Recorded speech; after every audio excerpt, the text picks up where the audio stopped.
总有人在大嫂的餐厅赊欠电饭账，甚至为了今天不还，直接从小镇搬走。可大嫂总是笑脸迎人，从不追究，反正那些欠账的人会用命来还。你想干什么？把账本交给我。要。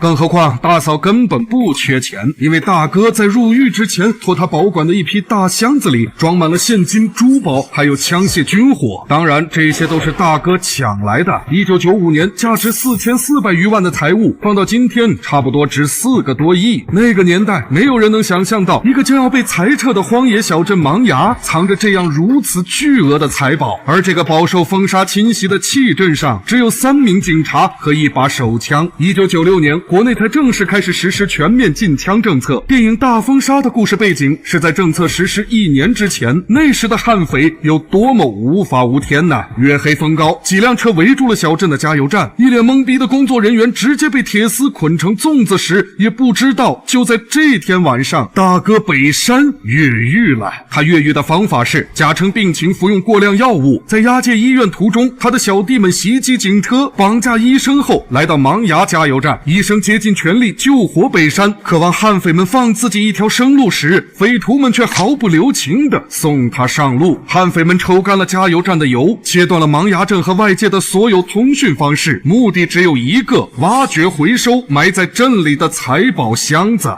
咱们被困住了。上岸！他们有组织，有内应，而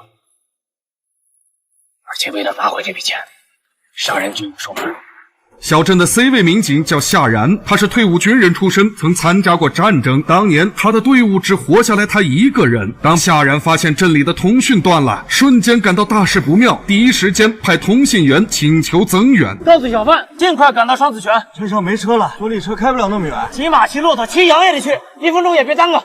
通信员临危受命，大义凛然。可当他骑着马回到芒崖，带来的却不是援助，而是绝望。全片最令人毛骨悚然的桥段到了，通信员的左眼被子弹射穿，头用对讲机天线支撑，用活人的姿态送回一具尸体。这是匪徒对警察赤裸裸的挑衅。在镇民的惊慌失措中，悍匪们驾车穿越芒崖，光天化日，嚣张跋扈，鸣枪示威。夏然意识到，此时的芒崖已经被漫天风沙和遮天蔽日的罪恶完全笼罩，而自己只能靠仅有的1把枪和10几发子弹对抗几十个荷枪实弹的悍匪。好在天崩开局中，夏然敏锐发现了一招胜负手，原来在巨大的利益面前，悍匪内部也并不团结。按照咱们现在每个人按约领